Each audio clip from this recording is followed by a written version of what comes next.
It's just unfortunate that she can't join us because she's got loads of interesting things to say. So it's actually Spacie Mag was originally like her idea, so I feel like I'm stealing her thunder a bit. But it looks like we're live now, so the broadcast is streaming. Hello, everyone. Excellent. Hi. Hello.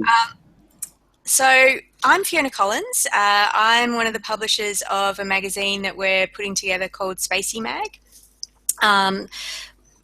Rose Tasker and I came up with the idea a while ago when we were involved in space studies intensive. So what we found that so space and astronomy seems to be it's a very technical field and you do need to have a particular kind of knowledge, but we found that there's a sort of subtle exclusion that happens because of that requirement for that knowledge. So people that might have an interest feel that they're not able to have conversations around, you know, space exploration, the impacts of space technology and astronomy. So we wanted to sort of create a collaborative framework to bring together people, writers and artists and people in various fields who wanted to talk about the intersection of space and culture. So obviously astronomy is probably the oldest science. We have the initial kind of understanding that our understanding of the seasons, our understanding of time, you know, all comes from our understanding of astronomy. And on that note, I just realised I'd forgotten something, which is I need to open up with an acknowledgement of country. So I acknowledge the first Australians as the traditional custodians of the continent, whose cultures are among the oldest living cultures in human history. I pay respect to the elders of the community and extend my recognition to their descendants who are present. Also present, we've got Dylan O'Donnell, who's in Byron Bay at the moment. He works at the Byron Bay Observatory and he does a lot of science outreach to do with, so his astrophotography, but other aspects of that, and I'll let him talk about that later. And we've also got Marek Kukula, who is the public astronomer at the Greenwich Observatory, and he's in Manchester at the moment. So he has, you know, we're very grateful to have him very early in the morning in England right now. So thank you, Marek. So we wanted to have a chat to everyone about a particular aspect of space and culture, which is astrophotography. So we think that there's a bit of a false dichotomy between art and science, and astrophotography is kind of a perfect banner under which we can have an analysis of what is art, what is science, what does it all mean, those kind of conversations. So we'd also like to open up, if you want to ask any questions, if you use the chat box that should be to the left of your YouTube box, then you can ask Marek or me or Dylan any questions. If you want to bring anything up, we want to open that up early. Just say hi if you're there. And what we'd like to do is make sure that, you know, that there's no silly questions. So anything you want to ask is fine. I'll just throw over to Marek to talk about some of the things that we chatted about when we were in Greenwich in June when I met you. That was really interesting conversation. I very much enjoyed being in Greenwich and being in that fabulous place, and you get to be there all the time. So. Well, yeah, thanks, Fiona. I mean, when you came and talked to us about Spacie and the idea for the magazine, we got very excited because it's exactly the kind of thing, the direction that we want to take the conversation about astronomy and space. I'm very conscious when I'm walking around the observatory in Greenwich. This is a site which is nearly 350 years old, and it was founded for very practical purposes. It was to use astronomy for navigation, so it wasn't really originally about curiosity about the universe. It was about getting a very practical benefit from studying the stars. But in those days, in the 17th, 18th centuries, you didn't have that dichotomy between art and science. If you were an educated person, if you were interested in the world around you, you were expected to know the latest scientific ideas, the latest art, the latest literature, the latest music. It was all part of that humanist education. And I really want to kind of try and move the discussion back into that sort of sphere where science is seen as just being part of human culture, a cultural activity, and it's in dialogue with things like art. And just it's something that we're able to talk about as part of everyday life. If you look at Shakespeare's plays, he uses the latest astronomical ideas as metaphors. He compares his characters to heavenly bodies, and he expected his audiences to get that. And I think it would be great if we could move back to a sort of a way of thinking and a way of working where contemporary ideas in science are just available to be used by artists and are recognised and understood by audiences. Yeah, I think that's really interesting too. I mean, that's where we're finding. Do you think it's actually the conversation is changing currently? I'm kind of getting a sense that people are opening up. There seems to be a bit more of a dialogue, but there still seems to be that kind of, it's almost a political decision that there's some kind of knowledge that's more important than others. So you see it a lot in the sort of, push for STEM jobs or push for, as if R&D just, pops out of nowhere if you just funnel money into, maths courses in high school or something like that. It's just this strange kind of idea that we can talk about science without talking about what it means to us. Yeah, no, I think you're right. I think the dialogue, the conversation has changed in recent years. I know from my side there are lots of scientists who are very interested in engaging with artists and writers. I know that there are lots of artists and writers who are very interested in astronomy and space. So one of my roles, I think, in Greenwich is to facilitate those conversations. And also there is a huge popular interest in things to do with space. But you're right, in terms of the conversation with government, with funding agencies about why these things are valuable, certainly here in the UK, the conversation at the moment, and I think this is something that we as scientists are quite concerned about, is very much about the utility of the science. And it's all about things that can be turned into products, into money, that can show their value. And of course, we have to learn to speak that language, and I can talk about how paying for research in astronomy, has all of these economic benefits. I can do that. Don't always enjoy doing it, but I actually would prefer to bring the dialogue back into a more holistic regime, perhaps where we talk about science in the same way that we talk about art. And I know in the arts, again, people are having to, certainly here in the UK, justify why we fund the arts in terms of the economic benefits that it brings. Sure, okay, we can do that. But actually, we all know the reason we fund the arts, and I think the reason we fund things like astronomy and space exploration is not purely because of the economic benefits and the spin-offs. It's because this is something which is fundamentally human, our curiosity about the world we live in, trying to make sense of what it means to be alive in this kind of world. That's what art does. That's what blue sky science does. And I think they should be allied, and we should talk about them in those terms, and we should all be covering each other's backs. Yeah. So Dylan, I'll ask you. So with your work in sort of the sort of science outreach and the promotion of the work of the Byron Bay Observatory, do you find the conversation sort of edging towards those topics, or do you find that people are very much interested in, I guess, maintaining the idea that science is somehow special and different from other endeavours? It's funny, Sorry. I've picked up on what you said earlier about it being exclusionary in some regards, and there is a barrier of entry to astronomy. I don't think the barrier of entry is all about education. Sometimes it's just about money. To do astronomy takes a lot of money sometimes, and even the hobby, just from an amateur level, just getting the gear and the equipment together to do proper astronomy can be really, really expensive. So what you find in social groups is that often they're a little bit on the older side because it's people who have a bit more time, a little bit more money. But I think you're right that the discussion is changing in the sense that there are a lot of younger people now coming on board to astronomy and the hobby in general, as well as the science.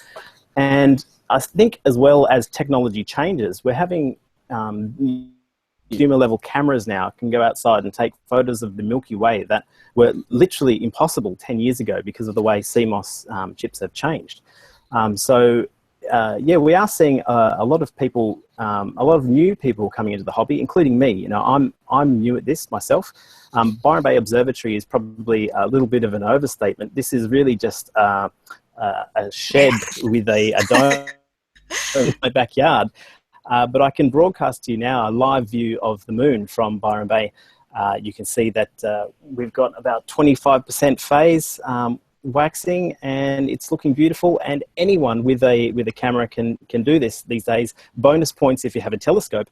If you get on the hashtags on social media for astrophotography, you'll see everyone posting the same phases of the moon every day, and it's fantastic to see not just the professional crowd but also the amateur crowd getting in so heavily. Now, the other side of the special thing about astronomy as a science is that if you look at the Nobel Prizes these days, all of the big discoveries in all of the different areas of science are normally awarded to groups these days. Science in chemistry and even economics, they're always awarded to groups of people who are doing massive amounts of research with big projects and big equipment like the Large Hadron Collider.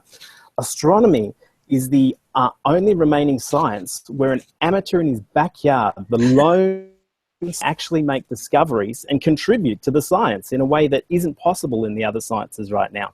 NASA have massive telescopes. NASA and ESA and all the other observatories around the world have massive telescopes, but they're so massive that they can't see the whole sky at the same time. So they rely on amateurs to actually be their eyes and to tell them when supernovas are happening, or whether they can see flashes on Jupiter or on the moon, and so that they can then send their satellites and their rovers and their big telescopes to investigate. So it is special science in that yes, it is accessible and it is inclusive for the wider population. That's a really interesting point, sort of around citizen scientists and how that has become. It's interesting because back to Marek's point about that the science as an activity was seen as something that educated people did in general. Like it was what you did if you called yourself a man or woman of the world. And I think the academic or the way academia and that kind of thinking segmented that, separated people from the idea that they could do it themselves. It was something that you needed to wear a white coat or have a PhD to even have the conversation. So I think that's really interesting because astronomy has always had that accessibility. You can look up and make your own observations, and I think that's also a bit sad for people in cities because of that, because of the light pollution that you do have. Yes. That almost exclusion where people have lost touch with the idea that they can just look up and understand how small and how amazing the universe is, or how small we are. So it's almost like it's up to, we outsource that activity to people with big telescopes, which is unfortunate. So I guess too, that's why I guess the technology here and what Spacie is about is bringing that technology back to people, bringing the conversation back to people to remind them that this is something that they have access to. That you don't have to have all that expensive equipment. I can go online and see Dylan's photos. I can, see the live feed from NASA and sort of ponder what that actually means for me here on Earth. There's a fabulous photo that I couldn't find to share, but it's the photo of the Hayabusa turning around and to look at the Earth and the Moon in a single shot. You've probably seen it. So you've got this tiny little, these little objects in the blackness of space. To me, that is, a perfect image of how insignificant on one hand. Yeah, it is. It's that perspective. It's that how insignificant we are, and yet look at what we can do. look at Yeah. what There we was. can actually... Sorry, Marek, go on. No, go on, Dylan, go on. I was just going to say that when the Eiffel Tower was built, that was the first grand structure where the Parisians got to sit on top of the Eiffel Tower and look down at their city, and they'd never had that perspective before. And now we live in this age where we've built the space station and can look back on our Earth at any time. And beyond that, we live in this time, or at least my generation. I was 11 when Voyager flew past Neptune, and I've got to see these new planets, new photos of the planets being broadcast back to Earth. So we've got that same perspective that the Parisians had with the Eiffel Tower, but with this space technology, and we've been able to shift our cosmic perspective so significantly. It's really been an amazing time to live. No, I think Dylan is right, and the technology is changing the conversation. You mentioned that the camera chips are developing all the time. Last night, my sister's partner showed me a photo of the night sky he took on his phone. I've been looking at astrophotography for the last 8 years now, and I'm a judge on the competition, so looking at really quite impressive photos. And I'm looking at his phone, going, "You took this on your phone? This was impossible just a couple of years ago." The internet has changed things as well. I watched Voyager on TV. It was widely reported. Now, of course, you can get all the NASA images, on the same day. Go to the website; they're all there for everyone. So there is a democratization, I think, of this. And I think perhaps what we need to make sure is that the expertise to interpret that is also as accessible as possible. Yeah, there's actually a real risk right now. We talked about the men in white coats just a moment ago, and I think at the moment there's a real mistrust of science in greater society. There's a kind of pop science mentality where people are starting to talk about ridiculous things like flat Earth and NASA as a hoax projection, erasing the UFOs from their photos. And this sort of stuff distracts from the actual awe-inspiring nature of the science and the art. And unfortunately, with the democratization of the internet, everyone has a voice, so they're all out there. And so part of what I do with science outreach is trying to address a lot of this stuff too, without trying to give them too much of a platform. Yeah, I think that is an issue. Maybe we don't want to get too political today, but again, certainly over here in the UK with recent political events, I think we have seen very much a kind of a trashing of the idea of expertise.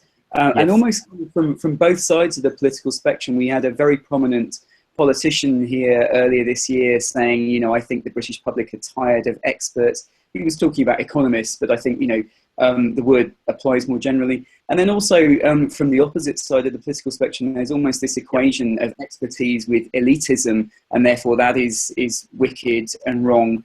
And again, I think working in a museum as I do, our ethos is really to value expertise, but to make it as accessible as possible, to make sure that the doors are open as far as possible to anyone who wants to study to whatever level they can, and to make sure that the people who have had the advantage of that study are making their expertise available as widely as possible. But I think we should respect expertise. We live in a complex society because we can support talented individuals to take their talent and their skill to the highest level possible, and then bring that back as benefit to the rest of us. If I break my leg, I want to go to a really expert surgeon. I don't want to go to the man next door, who might be an expert in something else. Mm-hmm. But it's important, and we need to value it, and we need to respect it. That doesn't mean that we can't enter into dialogue with it, that we can't challenge it. All of those things are very legitimate and very exciting to do. But yeah, I think you're right. There is a sense at the moment, certainly here, I think maybe we see it in what's happening in the US at the moment with their election, this idea that that expertise somehow is a bad thing, and we don't need it. And I think that's actually quite dangerous. Yes, I agree. I'll stop talking about politics now.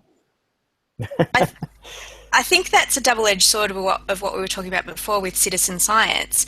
I think that the expertise, or almost the philosophical idea of the scientific method, is something that anyone can use, but you have to kind of utilize that tool, which is, if somebody tells you something and you're not sure, you can go and check, or you can ask somebody who who can tell you why a certain thing might be the case.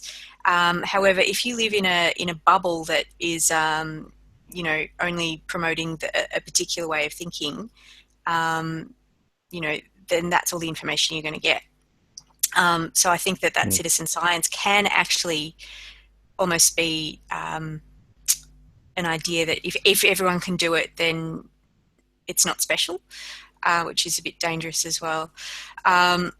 We've got a question. Okay, we've got a couple of questions actually. So Michelle is asking about the connection that many Western people have to space today via science fiction movies, and which are often awful, she thinks. So, okay, well, I am a big science fiction fan. I know. Sci-fi, it's definitely one of the things that made me want to be an astronomer when I was a kid. I wouldn't dispute the fact that a lot of science fiction is awful. A lot of movies in general are awful. It doesn't mean that they're not necessarily entertaining as well. I actually last year with an old friend of mine wrote a book called The Scientific Secrets of Doctor Who.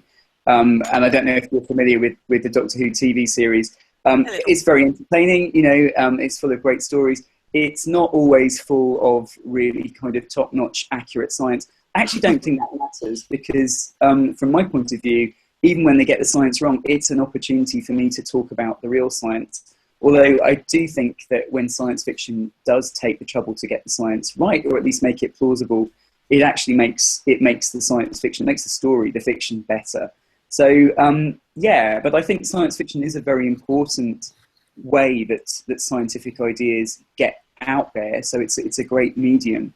And again, maybe what we need is more of a dialogue between the artists, the writers of science fiction and the scientists themselves. Because like I say, I think when you get your science right, it actually can make your story more compelling, more believable. So there's an advantage there for both parties. Or you can be Kip Thorne and write your own movie. Well, absolutely. Although again, talking about this idea of expertise, I'm absolutely sure that some scientists would make excellent writers, and I'm also equally convinced that a lot of scientists wouldn't necessarily make the best writers. So I have a friend, Pippa Goldschmidt, who used to be an astrophysics researcher. We worked with each other. We wrote papers together, and she then left research and is now a novelist. And she always says that her experience as a researcher, as a scientist, does feed into her work as an artist. So I think, you can make that transition. You can have a foot in both camps. But it does take quite unusual skill, I think, to be good at both. Yeah. You a sci-fi fan, Dylan? I am. In fact, I come from a long line of sci-fi readers. And I think I'd have to put my feet firmly in the Star Wars camp instead of the Star Trek camp. That's just me. I won't say anything any more controversial than that for the minute. But I know that when I do science outreach with children, they're most interested in talking to me about aliens and black holes and whether the world's going to explode in some sort of supernova apocalypse. And if that's the sort of thing that helps them get engaged with the science, that's fine. It's a great way for me to start the conversation with them, explain some of the science that I know very basically around black holes and supernova, let them know that Eta Carina that we're looking up is potentially going to blow and it could wipe out our ozone layer, destroy us all any day now. And they love that sort of stuff. And it gives them a tangible anchor, a tangible connection with the pictures that I show them and the space that we expose them to. Absolutely. I think before you can share all of these amazing ideas and discoveries with people, you actually have to get their attention. And we live in a world where, all sorts of things are competing for people's attention. So if science fiction can grab them and get them interested, that's absolutely fine by me. Although, let's focus on perhaps the better movies rather than the trashy ones. But, who knows? Who knows what it is that's exciting. So tell me more about this, the science in Doctor Who. I haven't read your books, but I've ordered them. So well, you have a treat in store, Fiona. So I wrote the Science of Doctor Who book was really my friend Simon Guerrier, who is a writer who works on various different Doctor Who projects. He used to ask me questions about the science. And, they were usually quite good questions. But one night in the pub, I did say to him, look, Simon, if you studied a bit of astronomy, you would ask smarter questions, and we'd get to where you want to be much faster.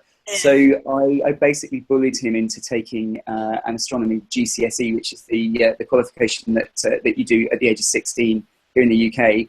And he did it. He did it in 30 weeks, and he got an A-star grade. So very proud of him. But out of that experience, he kind of said, "Well, let's write a book about the science of Doctor Who." So we cover pretty much any kind of science that features in the series. And it's very much about how the writers use the science, how the Doctor showcases in the series, I think, some of the best aspects of what it is to be a scientist. So being curious about the world, not taking things at face value, piecing together the evidence to come up with your theory. And also, I think something which is quite important, the Doctor, the character in the show, he is brave and he is moral. And I think those are two characteristics which you have to have as a scientist, or you should have to be a good scientist. So I think there's a lot in there which is very good to unpack and to use to talk to particularly a young audience. Just the idea that science itself, that research is a kind of adventure. I remember the thing that made me want to be an astronomer was when I was 14 and my parents took me to see the huge radio dish at Jodrell Bank just outside Manchester, very similar to the one at Parkes in Australia, which obviously featured in the film The Dish, which we all love. So it was that moment I saw that huge structure, and I read in the visitor centre what it was that the astronomers were trying to use it for, and it was things like understanding the ultimate beginnings of the universe, where we all come from, understanding some of the most extreme objects, neutron stars, black holes, that kind of thing. And at that moment, at the age of 14, I remember thinking, this is an adventure, and I want to be part of it. So getting across the excitement of what science is about, I think, is a really important thing as well. Yeah. It brings me back to what we were talking about before about perspective as well. So as humans, being social animals, we get very caught up in, we've kind of touched on politics or things, but we take ourselves so seriously because we look at each other as if that's where and we need to. We've needed to do that to survive. That's an evolutionary kind of function of being a social creature. However, when you look up and sort of realize how weird the universe really is, and how those objects that you mentioned that are just beyond understanding in a lot of ways, but then trying to understand them, I think, is that adventure, that sort of cognitive adventure of stepping outside of human concerns and trying to understand the universe. That's something I'm very interested in as well. So any segue to me of how that happens, whether that's from observational astronomy of the ancients looking up to use of radio astronomy now to very sophisticated imaging techniques, that sort of widening of perspective that people experience when they look up. I find that a fascinating subject as well. One of the things I really like when I go to my Astro Society and I meet with all the other members there is that I don't talk to them about politics, I don't talk to them about religion. We're all there for our shared interest in space, and all of the other stuff seems to be quite irrelevant. Maybe after a few beers at a star party, we'll get into the deep and meaningful stuff, but otherwise, it's off the table. It's not really important. That cosmic perspective is quite interesting. For some people, it does give them a very spiritual and grand sense of the universe. And for others, me included, I'm amazed at how distant and lonely we are and how meaningless the whole world may be. Certainly it's a bit nihilistic, but certainly looking at things in politics right now, I just go back to my photos of nebulas and I'm just reminded of how insignificant it all is. Yeah, I find that quite uplifting myself. You might call it nihilistic, but it's actually, this stuff, we take it so seriously, and really, in 100 years is going to matter. So in 100 years is nothing to a star.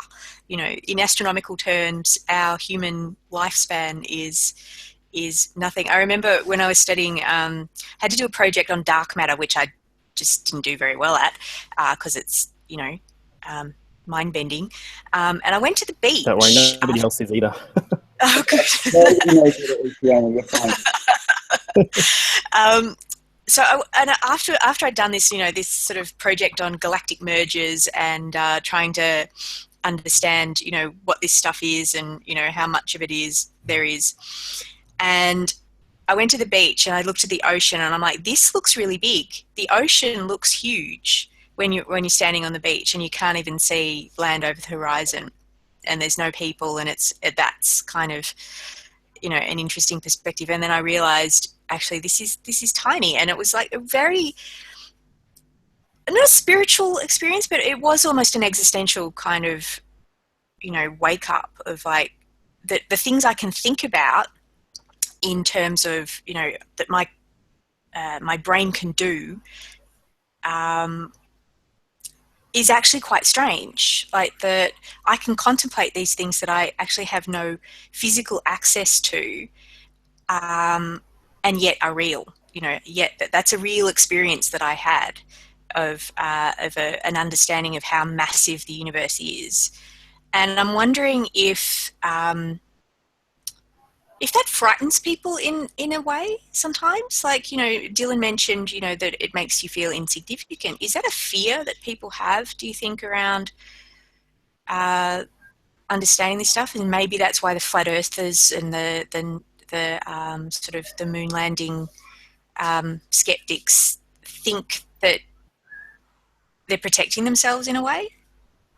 Well, I think, the numbers, the scales in astronomy, the timescales are enormous. And if you have started to grasp what that means, then it should be a little bit scary. Otherwise, you haven't understood it. That sense of insignificance, I agree with both of you. I think that can be quite a grounding thing. It puts everything into perspective.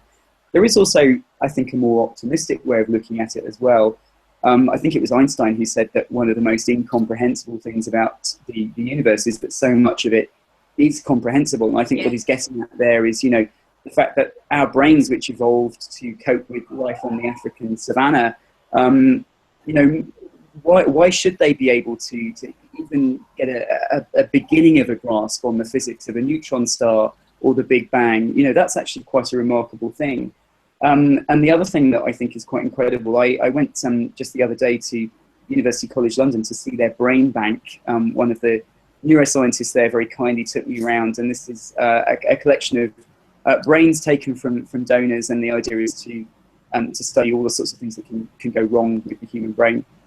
But even these disease brains were incredibly complex structures, and in fact, the human brain is the most complex natural and in fact artificial structure that we know of in the entire universe. And that's not to say that there might not be other similar things out there, who knows if we're alone. But certainly in all of the universe that we've studied so far, all of those amazing objects, the nebulae, the supernovae, the black holes, the galaxies, all of those incredible things, the most incredible, the most complex and wonderful thing that we've discovered in the whole of nature is right here. It's in our skulls. It's the human brain, and there are 7 billion of them right now, all having these conversations about science, about art, about politics, about who's going to do the shopping and pay the bills. Our brains are incredible. We might be tiny, but I think we're maybe not insignificant because we are quite remarkable bits of matter. Yeah. That's a really good point. Somebody else thinks so too. So Devon in Melbourne thinks that it's amazing how our brain can comprehend things. A few people have said, oh no, Kurt reckons it doesn't frighten him. When we were talking about the humbling effect of the size of the universe, but somebody else says it is frightening. That's right. Some more science fiction stuff has popped up. So Michelle also wants to talk about, and Devon want to talk about the Martian. So in terms of, that, but also Michelle's also brought up the Alien. Michelle, do you mean the Alien, the movie, or I don't know that movie, The Alien, is that the same thing? Anyway, let me know. So the Martian, so that's opened up a whole kind of conversation around Mars exploration. It's all the rage at the moment. Elon Musk presenting at IAC last month, or in September. So do you think that the sort of conversation about living on other planets is, I mean, it's real, like people are really doing this, they're pumping money into it, and people are fascinated by it. But do you think it's actually almost overblown because of the science fiction aspects of it? Well, certainly the science fiction is quite a way ahead of where we're at the moment. I think what's quite interesting, and depending on your point of view, either exciting or scary, is that, as you say, people are now seriously talking about how we might do this. People like Elon Musk are actually claiming that they're going to be able to do it relatively soon. Space agencies like NASA, European Space Agency, are a little bit more cautious, perhaps a little bit more realistic about how long it will take. We know it will be very expensive. I have to say I love The Martian, the movie. It's maybe not the most emotionally subtle film ever made, but just in terms of the way Andy Weir sets up the problems that this guy has to deal with, and then he comes up with solutions, which I think is a great demonstration of the way scientists work. And he does get, his Martian science and technology pretty much, to the best of our knowledge, the way it should be. So great film. But I think one of the questions that is raised by what's going on at the moment, these discussions about actually going back to the moon, mining asteroids, setting up colonies on Mars, is, okay, if we're going to do this, why are we going to do it? Who is going to do it? And Yes. Who's going to pay for it? And what is the say that the rest of us have in this? And I think this is a conversation that needs to be had now, and it needs to be had as widely as possible. When the Apollo astronauts went to the moon, they had this great comment: "We came in peace for all mankind." I suspect that Neil Armstrong and co genuinely believe that. I suspect a lot of people who worked on the Apollo projects at NASA genuinely believe that. But of course, we all know that the real reason that the US funded that program was out of the Cold War. It was out of a need to demonstrate technological superiority over the Soviet Union. So when we talk about going back to the moon now, or we talk about a colony on Mars, who is going to do it? Who is going to go? Why are they going to go? What are the benefits going to be? And who is going to pay for it? I would love to see us do all of these things, but I would like it to be a joint effort, the whole world, and going for peaceful purposes. Will we do that, or will it be for commercial reasons, or will it be one or two nations doing it to gain advantages? I really don't know, and that's why I think it's important for us to have these discussions, and it's writers and artists who will help to facilitate those discussions. Good point. Yes, Michelle also thinks so. And she was also quite taken with the idea about the human brain being so complex. I'm just trying to think. So what you said about that it's writers and artists sort of who need to be across the science, so that do you think there needs to be sort of a basic understanding in order to facilitate the conversations, but it actually needs to be guided more by the cultural aspect rather than being driven by the purely technical Personally, I think there has to be that kind of two-way dialogue. Certainly in my field, science communication, we've moved in the last 10 years or so from a model where the idea is that we scientists have all of this amazing stuff and the public don't have access to it. And if only we just tell them about it, then everybody will be happy. And I think now that rather patronizing model has shifted much more into the direction of dialogue. Of course, if someone wants to know about black holes, I'm really happy to explain everything I know to them. But I think we should be having these slightly more sophisticated discussions about why we do this kind of research, why the taxpayer should pay for it, what everybody gets out of it, whether it is inspirational or whether it is practical economic benefits.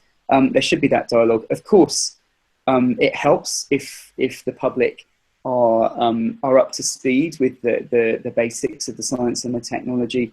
But I think we shouldn't patronize people and we shouldn't exclude them just because they don't have as much technical knowledge as the experts. So it has to be a dialogue, and people's opinions, their feelings, their emotions about this are important, and we need to listen to them. Yeah, I think as well with the Martian, it's probably a good example because The Martian was written by Andy Weir, and as far as I understand, he's an electrical engineer. He's not an ex-NASA scientist or a big scientist in any means, but he did get a lot of the nitty-gritty science right, and that's what a lot of people found so compelling about the movie. Just all the little puzzles and all the little things that had to be worked out. And I think there's a little bit of a standard now where people go to movies and they will pick apart the science. People will go to Star Trek and pick apart the science, or Gravity or anything like that. And it's fantastic to see. And I think that's why a movie like The Martian, or the novel The Martian, was so popular, because it paid that attention to real science. People had another kind of level that they can go into with the book and go, yeah, I get that, or I've just learned something. Besides this emotional story. So that's probably a good example. And I think we're going to see more movies trying to stick or at least anchor their plot into some sort of real scientific basis, which is great. Yeah.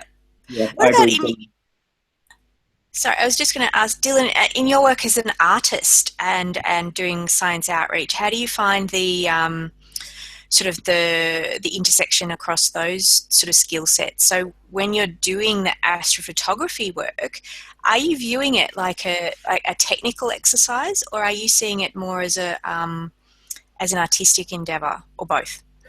Well, it's definitely a bit of both.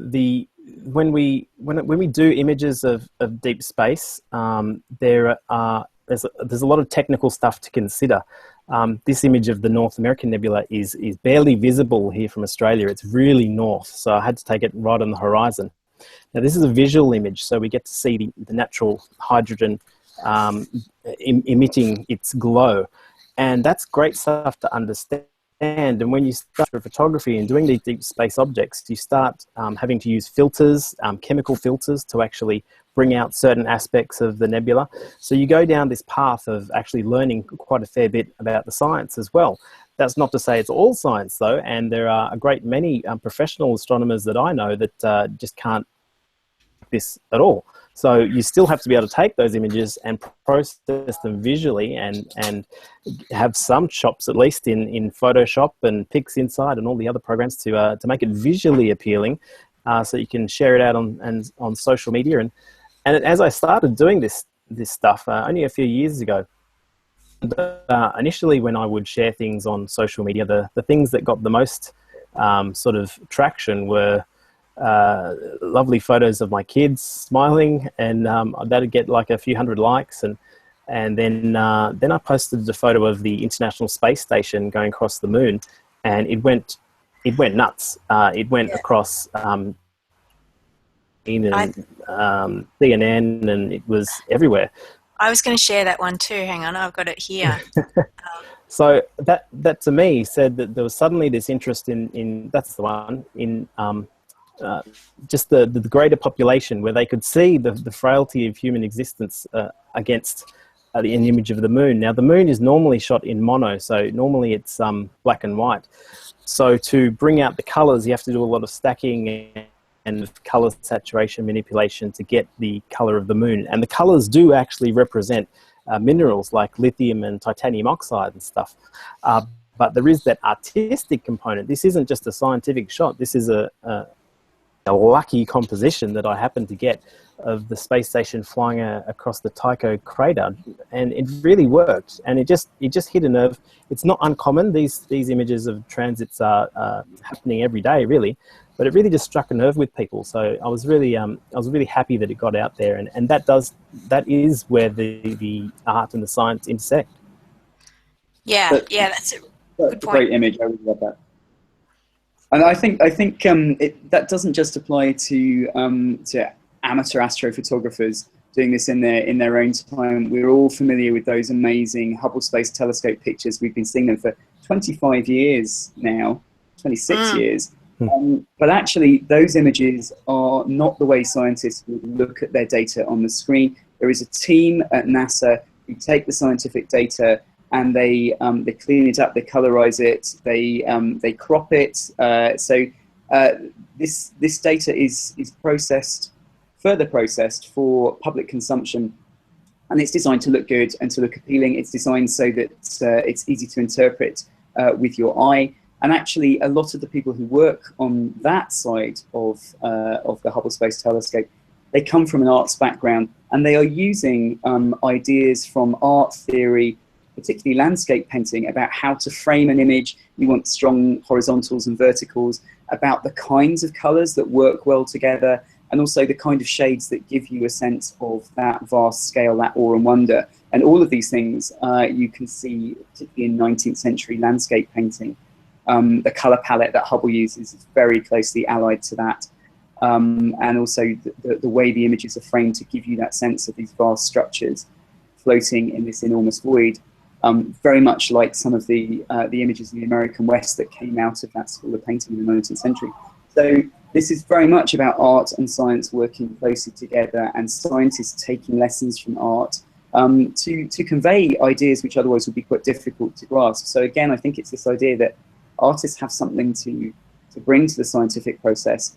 I know what a light year is in numbers, but what a light year means as a distance on a human scale is absolutely mind-boggling. And I think it takes someone with rare skill, perhaps as a writer, to kind of convey that in a way that makes visceral kind of emotional sense. So there is that need for art and science to work together, I think. Yeah, well, I think that's that framing that Dylan's photograph had exactly had that point, because although it was, he had to put a lot of effort into making it look good. Also, the sort of the artistic element of the ideas it conveyed was actually the point, not the science behind it. Although that might have been the techniques that Dylan used to highlight, the sort of the structure of the moon and so forth, and to make it visually meaningful. But the meaning actually happens in people's heads.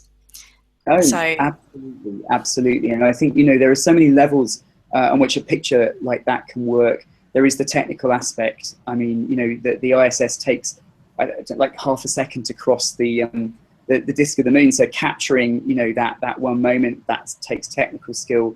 As Dylan says, there's a lot of science in the picture. The colors of the moon tell you about its chemical composition, about its astrophysical history. But as you say, there is also this drama, this human story. This is a little tin box that has 6 people inside it, whizzing around the planet. These are the 2 largest satellites of the Earth, one of them natural, one of them artificial. All of those things, all of those stories are in the picture as well. And this is not just a science photo. This is a very human image, and I think it is a work of art. So yeah, that's why it got picked up, Dylan. It was brilliant. Thank you, guys. We were going to segue. I didn't do it properly. When we did the acknowledgement of country, I wanted to kind of talk about we kind of talked about the long history of observational astronomy and how that's affected sort of human culture. Somebody's asked a question about Aboriginal astronomy in Australia. I know there's actually a conference on in France this coming week, talking about that. So it does seem to have been picked up over the last couple of years in terms of attention paid to, again, it is citizen science. It's a way of using observation to understand where we fit into the world, and humans have been doing it for a very long time. And it's interesting too because they've been doing it in different ways. So the meaning that is ascribed to the sky in one part of the world is quite different from the meaning ascribed in another. So in Australian Aboriginal culture, the song lines that have and I'm not an expert in this. This is really not my field, but the mnemonic devices that can because they were they didn't have a written language. They use the different the sky at the different times of the year, to tell them, you know, when was a good time to hunt emu and when was a good time to not hunt emu, and how to find directions based on stars. Dylan, have you had much contact with anyone who's got expertise in that area? At the moment in the news, there's a Dwayne Hamaker from Monash University, and he's got some really interesting research about the rock face with a lot of art inscribed showing the phases of the moon and the position of the moon throughout the year. So it's clear that Indians were using astronomy, in a sense, to anchor their calendar system. In Ku-ring-gai National Park, north of Sydney, there is a rock inscription of the emu, which is a feature we see in the Milky Way. We call it the Coal Sack Nebula, which is the emu's head, and then the body is the long dust lane. And they use that to tell at what time of the year hunt emu or go get the eggs. Now, ironically, I mean, you go visit that inscription, but if you tried to take a photo of the Milky Way over the inscription of the emu and to see what they would see lining it up, you can't see it anymore because of all the light pollution from Sydney. So there's a great tragedy that doesn't exist anymore. That view can't exist anymore. It's probably a bit of a stretch to say it was an Aboriginal science, because, as you said before, astronomy is the oldest science, but before it was a science, it was a folkloric tradition. It was astrology. So, and it borders on that kind of Dreamtime story and the folk culture of the Indigenous Aboriginal people. That said, it was anchored in a lot of truth when you realise that they were harvesting based on it and then they were hunting based on it. So they were using astronomy quite effectively. Yeah, well, I guess my point in that is that a lot of, so when the 19th century sort of anthropologists came out and studied the stories the Aboriginal people had, they actually kind of dismissed a lot of the fact-based stories that they had. And it's only just recently, and Dwayne actually talks about that a lot, is that there's good science behind, or at least observation.